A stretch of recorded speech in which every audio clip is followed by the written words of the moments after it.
Hi ಎಲ್ಲರಿಗೂ ನಮಸ್ಕಾರ. Welcome back to my channel. ನಾನು ವಿನೋದ. ಇವತ್ತು ಯಾವುದೇ ರೀತಿ ವ್ಲಾಗ್ ಆಗಲಿ ವಿಡಿಯೋಗಳಾಗಲಿ ಮಾಡ್ತಾ ಇಲ್ಲ. ಸ್ವಲ್ಪ ಡಿಫ್ರೆಂಟಾಗಿರಲಿ, ಕೆಲವೊಂದು ವಿಚಾರಗಳ ಬಗ್ಗೆ ಜನಗಳಿಗೆ ತಿಳಿದಿರಲ್ಲ, ಆ ಥರ ವಿಚಾರಗಳ ಬಗ್ಗೆ ಇವತ್ತು ಸ್ವಲ್ಪ ಡಿಫ್ರೆಂಟಾಗಿರಲಿ ಅಂದ್ಬಿಟ್ಟು ವಿಡಿಯೋ ಮಾಡ್ತಾಯಿದ್ದೀನಿ. ಏನಪ್ಪ ಅದು ಅಂತಂದರೆ, ಈ ಮನೆಗಳಲ್ಲಿ ಜೇನುಗೂಡು ಮತ್ತು ಹುತ್ತ ಕಟ್ಟುತ್ತಲ್ವ, ಅದ್ರ ಬಗ್ಗೆ ಕೆಲವೊಬ್ಬರಿಗೆ ಅದು ಒಳ್ಳೆಯದ ಕೆಟ್ಟದ ಅನ್ನೋದ್ರ ಬಗ್ಗೆ ಮಾಹಿತಿ ಗೊತ್ತಿರಲ್ಲ. ಅಂಥವ್ರಿಗೆ ಒಂದು ಒಳ್ಳೆ ವಿಚಾರನ, ಒಳ್ಳೆ ವಿಷಯನ ತಿಳಿಸ್ಕೊಡ್ತಾ ಇದ್ದೀನಿ. ವಿಡಿಯೋ ಕೊನೆವರೆಗೂ ನೋಡಿ. ಇಷ್ಟ ಆದರೆ ಲೈಕ್, ಶೇರ್, ಕಮೆಂಟ್, ಸಬ್ಸ್ಕ್ರೈಬ್ ಮಾಡೋದನ್ನು ಮರಿಬೇಡಿ ಅಂತ ಹೇಳ್ತಾ ವಿಡಿಯೋನ ಸ್ಟಾರ್ಟ್ ಮಾಡ್ತಾ ಇದ್ದೀನಿ. ಮನೆಯಲ್ಲಿ ಹುತ್ತ ಅಥವಾ ಜೇನುಗೂಡು ಕಟ್ಟೋದ್ರಿಂದ ಸಿಗುವ ಫಲವೇನು, ಅದರ ಸಂಕೇತವೇನು ಅನ್ನೋದು ಕೂಡ ನಾವು ತಿಳ್ಕೊಳ್ಳೋಣ. ಮನೆಯ ಒಳಗೆ ಹೊರಗೆ ಎರಡೂ ಕಡೆ ಏಕಕಾಲದಲ್ಲಿ ಜೇನುಗೂಡು ಕಟ್ಟಬಾರದು. ಇದು ನಮಗೆ ಅಪಾಯ ಹಾಗೂ ದುರಾದೃಷ್ಟದ ಮುನ್ಸೂಚನೆ. ನಾವು ನೆಮ್ಮದಿಯಿಂದ ಜೀವನ ಮಾಡಲು ತಮ್ಮದೇ ಆದ ಒಂದು ಸ್ವಂತ ಮನೆಗಳು ಇರಬೇಕು ಎಂದು ಎಲ್ಲರೂ ಇಷ್ಟಪಡ್ತಾರೆ. ಅಷ್ಟೇ ಅಲ್ಲ, ಆ ಮನೆಯಲ್ಲಿ ಸದಾ ಸುಖ, ಶಾಂತಿ, ನೆಮ್ಮದಿ, ಸಂತೋಷ ಇರಬೇಕು ಅಂತಲೂ ಕೂಡ ಆಸೆ ಪಡ್ತಾರೆ. ಸುಖ ನೆಮ್ಮದಿ ಇರಬೇಕು ಅಂದರೆ ನಾವು ಕಟ್ಟೋ ಮನೆಯ ವಾಸ್ತು ಸರಿ ಇರಬೇಕು.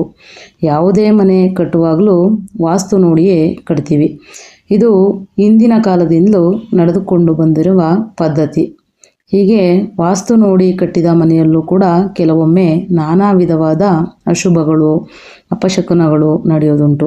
ಹೀಗೆ ಮನೆ ಮತ್ತು ಉದ್ಯೋಗ ಸ್ಥಳದಲ್ಲಿ ನಡೆಯುವ ಕೆಲವೊಂದು ಘಟನೆಗಳು ಮುಂಬರುವ ಶುಭ ಅಶುಭ ಘಟನೆಗಳನ್ನು ಸೂಚಿಸುತ್ತೆ. ಹೀಗೆ ಮುನ್ನೆಚ್ಚರಿಕೆ ಸಿಗೋದ್ರಿಂದ ತಪ್ಪುಗಳು ಆಗದಂತೆ ಕ್ರಮಗಳನ್ನು ಕೈಗೊಳ್ಳಲು ಸಾಧ್ಯವಾಗುತ್ತೆ.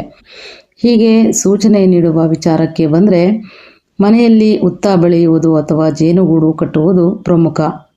ಆದರೆ ಇಷ್ಟಕ್ಕೂ ಮನೆಯಲ್ಲಿ ಹುತ್ತ ಜೇನುಗೂಡು ಕಟ್ಟೋದ್ರಿಂದ ಸಿಗುವ ಫಲವಾದರೂ ಏನು ಅನ್ನೋ ಕುತೂಹಲ ಎಲ್ರಿಗೂ ಇದ್ದೇ ಇರುತ್ತೆ. ಹಾಗೆಯೇ ಮನೆಯ ದಿಕ್ಕಿಗೆ ಜೇನುಗೂಡು ಕಟ್ಟಿದ್ರೆ ಶುಭ, ಯಾವ ದಿಕ್ಕಿನಲ್ಲಿ ಜೇನುಗೂಡು ಕಟ್ಟಿದರೆ ಅಶುಭ ಅನ್ನೋ ಲೆಕ್ಕಾಚಾರ ಕೂಡ ನಡೆಯುತ್ತೆ. ಹಾಗಿದ್ರೆ ಬನ್ನಿ ಆ ಬಗ್ಗೆ ಇಲ್ಲಿ ತಿಳ್ಕೊಳ್ಳೋಣ. ವಿಡಿಯೋ ಕೊನೆವರೆಗೂ ನೋಡಿ. ಮೊದಲನೇದಾಗಿ ಜೇನುಗೂಡು ಕಟ್ಟೋದ್ರ ಫಲ ಏನು ಅಂತ ನೋಡೋದಾದರೆ, ಮನೆಯ ಪೂರ್ವ ದಿಕ್ಕಿನಲ್ಲಿ ಜೇನುಗೂಡು ಕಟ್ಟಿದ್ರೆ ಉತ್ತಮ ಫಲ ಸಿಗುತ್ತೆ ಅಂತ ಹೇಳ್ಬೋದು. ಎರಡನೇದಾಗಿ ಆಗ್ನೇಯದಲ್ಲಿ ಕಟ್ಟಿದ್ರೆ ಆಪ್ತರು ಮನೆಗೆ ಆಗಮಿಸ್ತಾರೆ. ಮೂರನೇದಾಗಿ ದಕ್ಷಿಣದಲ್ಲಿ ಜೇನುಗೂಡು ಕಟ್ಟಿದ್ರೆ ಶುಭ ಫಲ ಸಿಗುತ್ತೆ. ನಾಲ್ಕನೇದಾಗಿ ನೈಋತ್ಯದಲ್ಲಿ ಕಟ್ಟಿದ್ರೆ ದಾರಿದ್ರ್ಯ ಕಷ್ಟಗಳು ಬರುವ ಸಂಭವ ಇರುತ್ತೆ. ಐದನೇದಾಗಿ ಪಶ್ಚಿಮ ದಿಕ್ಕಿನಲ್ಲಿ ಕಟ್ಟಿದ್ರೆ ಶುಭ ಸೂಚನೆ ಅಂತ ಹೇಳ್ಬೋದು. ಇನ್ನು ಆರನೇದಾಗಿ ನೋಡೋದಾದರೆ ವಾಯುವ್ಯದಲ್ಲಿ ಕಟ್ಟಿದ್ರೆ ಕೆಲಸ ಬೇಗ ಕೈಗೂಡುತ್ತೆ. ಇನ್ನು ಏಳನೇದಾಗಿ ಉತ್ತರ ದಿಕ್ಕಿನಲ್ಲಿ ಜೇನು ಕಟ್ಟಿದ್ರೆ ದ್ರವ್ಯ ಪ್ರಾಪ್ತಿಯಾಗುತ್ತೆ. ಇನ್ನು ಎಂಟನೇದಾಗಿ ನೋಡೋದಾದರೆ ಈಶಾನ್ಯದಲ್ಲಿ ಜೇನು ಕಟ್ಟಿದ್ರೆ ಶುಭ ಆಗುತ್ತೆ. ಒಂಬತ್ತನೇದಾಗಿ ಮನೆಯ ಮಧ್ಯಭಾಗದಲ್ಲಿ ಜೇನು ಕಟ್ಟಿದ್ರೆ ಸ್ತ್ರೀಯರಿಂದ ಶುಭ ಆಗುತ್ತೆ. ಇನ್ನು ಮನೆಯ ಒಳಗೆ ಹೊರಗೆ ಎರಡೂ ಕಡೆ ಏಕಕಾಲದಲ್ಲಿ ಜೇನುಗೂಡು ಕಟ್ಟಬಾರ್ದು. ಇದು ನಮಗೆ ಅಪಾಯ ಹಾಗೂ ದುರಾದೃಷ್ಟದ ಮುನ್ಸೂಚನೆ ಅಂತ ಶಾಸ್ತ್ರಗಳಲ್ಲೇ ಹೇಳ್ಬೋದಾಗಿದೆ. ಇನ್ನು ಮನೆಯಲ್ಲಿ ಹುತ್ತ ಬೆಳೆಯೋದ್ರಿಂದ ಆಗುವ ಫಲವೇನು ಅನ್ನೋದ್ರ ಬಗ್ಗೆ ನೋಡೋಣ.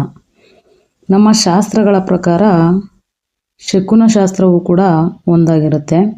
ಇದು ಕೆಲವರಿಗೆ ನಂಬಿಕೆ ಎಂದೆನಿಸಿದರೆ, ಇನ್ನು ಕೆಲವರಿಗೆ ಮೂಢ ನಂಬಿಕೆ ಅಂತಾರಲ್ಲ, ಆ ಥರನೂ ಅನ್ನಿಸ್ಬೋದು. ವಿಡಿಯೋ ಕೊನೆವರೆಗೂ ನೋಡಿ.